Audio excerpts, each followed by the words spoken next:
शमुना शुक्ल जी जनसत्ता और अमर उजाला में संपादक के पद पर रहे हैं। उनसे मिलना सुखद होता है, बहुत सहज भी होता है। उस बिरादरी में जिसमें हमने लंबे समय तक काम किया है, तो मैं संपादक नहीं बन पाया, लेकिन ये संपादक बन गए। लेकिन ये अजीब सी स्थिति ये है कि संपादक की संस्था के जहाँ तक शीर्ष तक पहुँचे शमुना शुक्ल जी, वो तो मौजूद है, लेकिन उसकी कुर्सी अब बिल्कुल बेहाल है या लापता हो चुकी है। शुक्ला जी बताइए, क्या स्थिति है, क्यों ऐसा हालत हुई? पहली बात तो ये समझ लें कि हम लोग क्या सहमत हैं इस बात पर या नहीं? निश्चित तौर पर मैं आपकी बात से पूरी तरह सहमत हूँ। और जो आप ये सवाल आपने उठाया कि संपादक की एक संस्था या संपादक कहाँ तक क्या कर सकता था, क्या उसकी ताकत थी, क्या उसकी फंक्शनिंग थी, इस पर भी बात जरूर होनी चाहिए। जी, आमतौर पर संपादक का मतलब मोटे तौर पहले मैं थोड़ा एक बात शुरू करूँ त्रिलोचन जी से। त्रिलोचन जी से बड़े मस्त आदमी थे, त्रिलोचन शास्त्री जी। हाँ, अवधि में भी होते थे बिल्कुल, सुल्तानपुर के थे। हाँ, शुक्ल जी संपादक का मतलब होता है, बड़े मजाकिया थे ना, संपादक का यानी जो संभल संभल के कदम रखे। हालांकि एक जगह वो पाद कुछ और ले आते थे, लेकिन वो उनका अंदाज था। लेकिन संपादक का है संपादक का क्या बात, समान रूप से संतुलित रूप से कदम रखने वाला। तो एक जो हम लोग जब दिल्ली में आए हैं, तब चूंकि कांग्रेसी सरकारें चल रही थी, है ना, लगातार हम 1955 में पैदा हुए, यानी कांग्रेस सरकारें पैदा हुए, पढ़ाई लिखाई करके नौकरी करने लगे और लगातार कांग्रेस सरकारें देखी। तो एक हमारे अंदर ये भर गया था कि संपादक या पत्रकार जो होता है ना, व्यवस्था विरोधी होता है। हम अगर व्यवस्था का विरोध करेंगे तभी कुछ पा पाएंगे। हमारे लिए व्यवस्था का मतलब हो गया कांग्रेस। कांग्रेस की व्यवस्था थी, बीच बीच में सरकारें दूसरी रही, जैसे जनता पार्टी सरकार रही, अटल बिहारी वाजपेयी की सरकार रही, लेकिन कुल मिला के उन लोगों का काम करने की शैली, अंदाज, वो सब वही था कांग्रेस का। तो हमने दिमाग में पाल लिया कि व्यवस्था का विरोध यानी कांग्रेस का विरोध। लेकिन 2014 के बाद स्थिति बदल गई। 2014 के बाद स्थिति बदल गई। अब कांग्रेस का विरोध करिए, लेकिन कांग्रेस है कहां भाई? अब तो ना तो सरकार की कार्यशैली में अब कांग्रेस वाला पैटर्न दिखाई पड़ता है, ना कांग्रेस सत्ता में है, और सत्ता में पिछले 11-12 साल हो गए सत्ता में कहीं नहीं है। स्टेट्स में भी सत्ता में गायब है। उत्तर प्रदेश में तो पिछले करीब 35-36 साल से गायब है। 89 में एनडी तिवारी सरकार थी, उसका तो आई नहीं। कांग्रेस बिल्कुल सिरे से ही जो बड़े प्रदेश थे, हिंदी प्रदेश, उत्तर प्रदेश, बिहार, यहाँ तो गायब ही है। बंगाल में तो और पहले से गायब है। तो कांग्रेस है कहाँ? हम व्यवस्था जब विरोध करते हैं, और व्यवस्था विरोध का मतलब कांग्रेस समझ लेते हैं, एक तो ये गड़बड़ हो जाती है। हम कांग्रेस के विरोध को व्यवस्था विरोध समझ लेते हैं। दूसरा, जो पत्रकारी संस्था है वो अब या तो उसको लगता है कि वो सबसे ऊपर है और आलोचना उसका जन्मसिद्ध अधिकार है। मेरा कहना है कि आलोचना बिल्कुल व्यवस्था विरोधी पत्रकारिता है, लेकिन आलोचना हमारे जन्मसिद्ध अधिकार नहीं है। हम दूसरा पहलू मालूम करें। वो तो कहते हैं साहब दूसरा पहलू मालूम करने का मतलब है कि आप सरकार के गुण गाएंगे। नहीं, जो दूसरे दुनिया के और शीर्ष देशों की जो संस्थाएं हैं, जैसे बीबीसी वगैरह में है, वहां हर एक का पहलू लिया आता है। अगर आप भारत पाक युद्ध पर भी कुछ वर्णन कर रहे हैं तो पाकिस्तान का भी वर्णन होना चाहिए। बिल्कुल। वर्णन तो आप अपना बता रहे हैं। अगर आप हिंदू मुस्लिम की बात कर रहे हैं तो इसका मतलब हिंदुओं का ही नहीं होता है, मुस्लिम का वर्णन भी होना चाहिए। यानी आप जब पत्रकारिता कर रहे हैं तो आप निष्पक्ष नहीं है। अब आती है बात संपादक की। संपादक वो संस्था है जो इस पूरी एक मीडिया हाउस, अब टेलीविजन की दुनिया में मीडिया हाउस उस तरह नहीं रहा। अब मीडिया हाउस का मतलब है टीआरपी कमाना, पैसा लाना, किसी तरह से पैसा जुटाना और चीजों का हाइप ऐसे क्रिएट कर देना ताकि और विज्ञापन आए और विज्ञापन आए।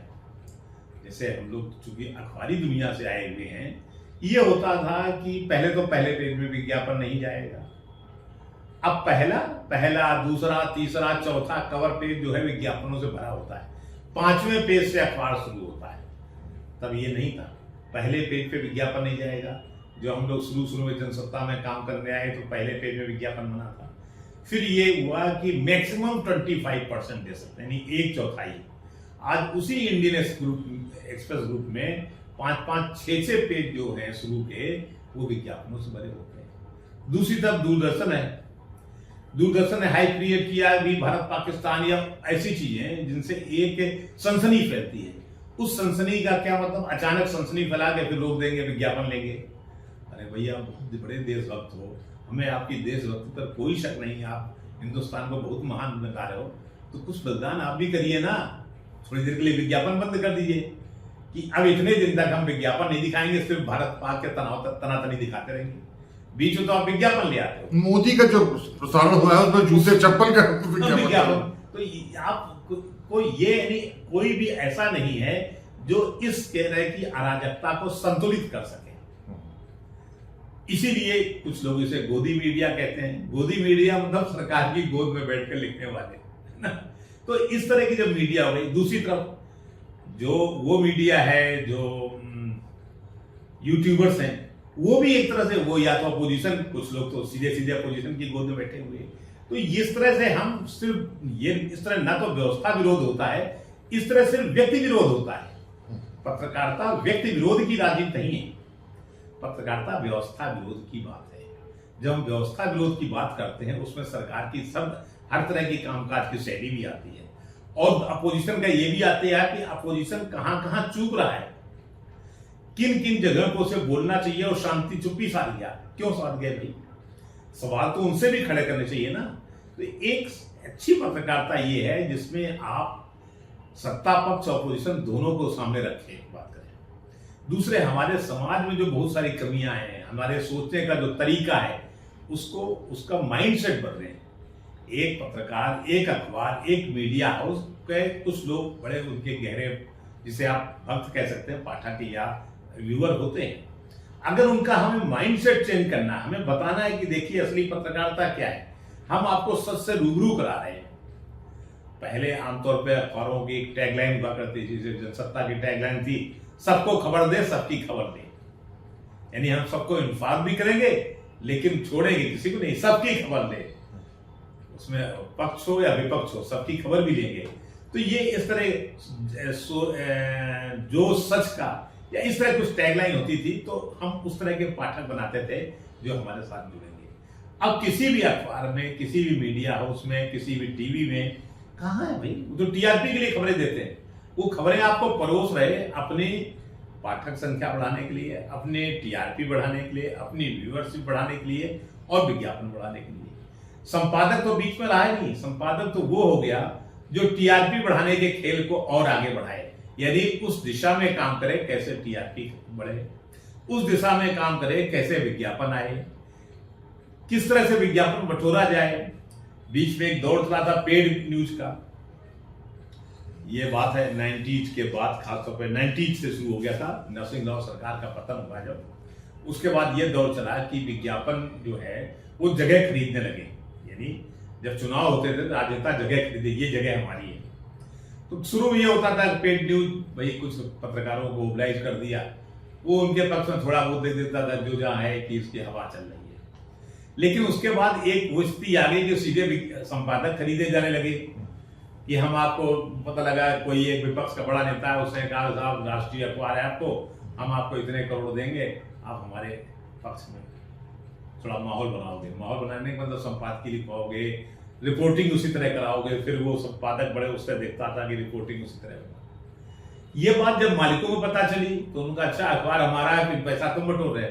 उनका नहीं, हम पेड न्यूज को खुद ही शुरू करते हैं कि आपको इतनी खबर देंगे, इतना स्पेस देंगे भैया, आपकी खबर छाप देंगे, इतना पैसा विज्ञापन के खाते में जमा कर दो। ये सब लिखत पढ़त में होता था। यानी अखबार के संपादक को भी पता होता था, अखबार के मालिक को पता होता था कि ये खबर जो जा रही है ये पेड न्यूज वाली है, इसमें लाला जी के खाते में, यानी मालिकों के खाते में इतना पैसा चला गया है, यानी अखबार के विज्ञापन में। आमतौर पर कैश में जाता था, नंबर 1 पे जाने में बड़ी मुश्किल होती थी। सरकारों पे अंकुश लग गया कि भाई अब कोई पॉलिटिकल पार्टी अगर कितना खर्च करती है, इस पर चुनाव आयोग ने अंकुश लगाया। तो अब जब इस तरह के खेल होने लगे तो संपादक तो कोई रहा ही नहीं। संपादक का मतलब होता है अब आज की तारीख में कि इस तरह के खेल को आगे बढ़ाओ। कैसे संपादक अखबार का विज्ञापन बढ़ाएगा, अखबार की टीआरपी बढ़ाएगा, अखबार का रेवेन्यू बढ़ाएगा। तो वो संपादक अब एक तरह से रेवेन्यू का ऑफिसर हो गया है। बल्कि अब तो टीआरपी या एबीसी का भी कोई मतलब नहीं है, वो जिसको सरकार पैसा दे रही है वो उसके लिए कर रहा है, टीआरपी हो चाहे ना बढ़। तो अब ये मीडिया स्वतंत्र है नहीं, अब सारी की सारी मीडिया चाहे यूट्यूब हो, यानी कुछ भी आप कहें, सब बिल्कुल सरकार की गोद में बैठ के खेल रहे हैं। सरकार यानी सरकार है, कोई दूसरा नेता है, कहीं तीसरा नेता है, तो ये गोदी मीडिया है। अब यहाँ ना कोई संपादक है ना कोई पत्रकार है। आप पाएंगे इतनी कोई संस्था बदनाम नहीं हुई है जितनी की पत्रकारिता हुई है। लोग खुलेआम सोशल मीडिया पर पत्रकार बोलते हैं, है ना, पत्रकारों को, संपादकों को। उससे पूछो क्या तुमने कभी विधायक को अपने कहा है कि चोर है तुम्हारा विधायक, सांसद तुम्हारा कैसा है, तुम्हारा मंत्री कैसा है, कभी उसको खुल के लिखते हो ना? पत्रकार सबसे निरीह प्राणी होता है, उसको पत्रकार कहला। अब वो बेचारा ना तो मालिक से लड़ सकता है ना वो संपादक से लड़ता है, काम वो वही काम करेगा जो उसको दिया गया, वो क्या कर सकता है, लेकिन उसे पत्रकार कहने की सबको स्वतंत्रता है। लोहिया जी ने पत्रकारिता को एक तरह से चौथा स्तंभ कह दिया। तो मैं कहता हूं एक ऐसा स्तंभ जिसके कोई हाथ पांव नहीं, जिसके पास हथियार नहीं है, सिर्फ कलम की ताकत है, और वो कलम की ताकत अब मालिकों के पास गिरवी रखी जा चुकी है, बोझी हो चुकी है। काहे की ताकत है? जो चार स्तंभ, बाकी तीन तो संवैधानिक पावर रखते हैं। आप न्यायपालिका के खिलाफ कुछ नहीं बोल सकते। अब देखिए ना, जजों के यहाँ कितना रुपया मिल रहा है। आप किसी विधायिका के खिलाफ कुछ नहीं बोल सकते, फौरन आपका विशेषाधिकार हनन का नोटिस आ जाएगा। आप कार्यपालिका के खिलाफ बोल ही नहीं सकते, पुलिस सीधे आपको उठा लेगी। पत्रकार है, उसको बेचारे को पत्रकार बोल सकते हो। तो इतना तो इसका कोई ऐसा नहीं कि पत्रकारों ने किया हो, पूरा एक माहौल ही बना दिया गया। सरकार भी इसमें इन्वॉल्व है कि पत्रकारों को पत्रकार ही बना दे। जो संपादक था वो मूर्ख थे या लोलुप थे? पैसा आया, लालाओं ने उस पर क्या या सरकार ने? आज की तारीख में संपादक संस्था ही नहीं बची है कुमार सरयू साहब, संस्था ही कहां बची है? आप बताइए, बड़े बड़े अखबारों को देख लीजिए, कितने वर्षों से उनके एक ही संपादक चला रहा। संपादक बदल क्यों नहीं रहे भाई? इसका मतलब सेकंड लाइन आप डेवलप ही नहीं कर रहे हैं। पहले हम लोगों ने जब पत्रकारिता शुरू की, भाई मैं भी रिपोर्टर रहा, उप संपादक रहा, चीफ सब एडिटर हुआ, न्यूज एडिटर हुआ, तब कहीं जाके संपादक हुआ। एक उम्र लग जाती थी जनसत्ता में ही संपादक के पद तक पहुंचते पहुंचते मुझे 15 वर्ष लग गए थे। आज लड़के ने शुरू नहीं किया और रेवेन्यू लाने लगा, उसको संपादक के पद में बिठा दिया। एक संपादक की क्या जिम्मेदारी होती है, क्या उसकी सोच होती है, क्या उसकी समझ होती है, अब वो रहा ही नहीं। अब जो रेवेन्यू ले आए वो संपादक, मालिकों के मुंह लग गया, उसने कहा हम इतना पैसा ले आएंगे, हमें संपादक बना दिया। तो संस्था वो योग्यता रही कहां? मतलब पहले उसको बधिया कर दिया, उसके बाद बांट डाला। वो खुद ही अब तो बधिया बनाने के लिए लोग लाइन लगाए खड़े, साहब हमको रख लो, हम तो आप पैदा ही बधिया हुए, इस तरह के। वरना क्या वजह है कि अब आप सेकंड लाइन आपको कहाँ है? आप मल्टी एडिशन जो अखबार निकल रहे हैं उनमें आप पाएंगे कि जो संपादक रिटायर होता है उसका उनके लिए दूसरा संपादक क्यों नहीं आ रहा, वही बना बैठा हुआ है।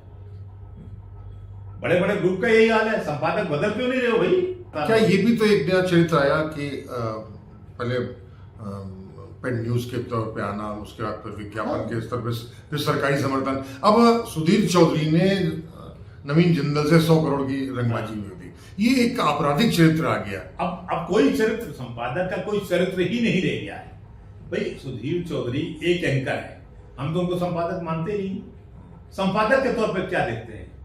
वो एंकर है, बोल अच्छा लेते हैं, इसको उनको बिठा दिया गया, उनकी एक फॉलोअर्स हैं भाई। उन्होंने संपादक के तौर पे ऐसा क्या लिखा है कि उनको याद किया जाए?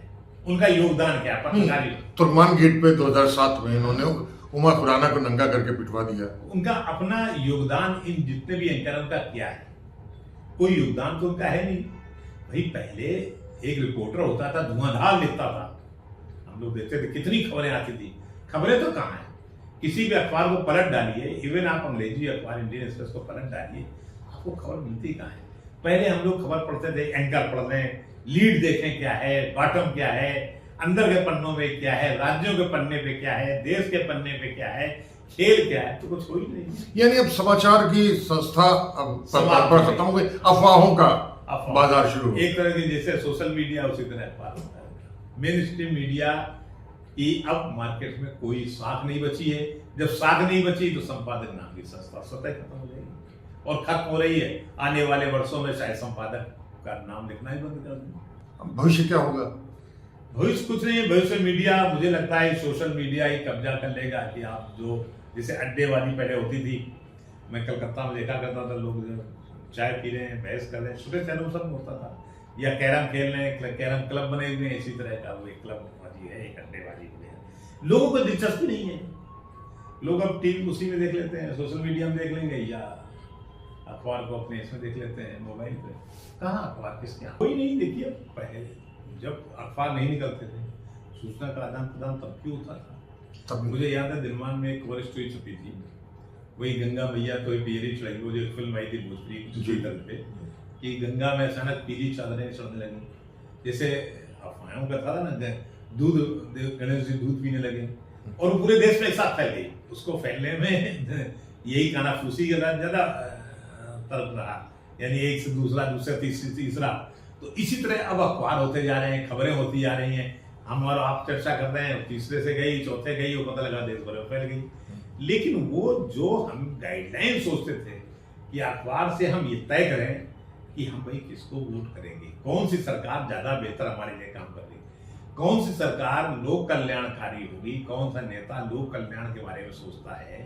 जैसे गांधी जी की बातें लोगों तक अपील करती थी, कोई ऐसा तो नहीं गांधी जी हर जगह मौजूद रहते थे, एक अखबार ही तो तय करता था ना।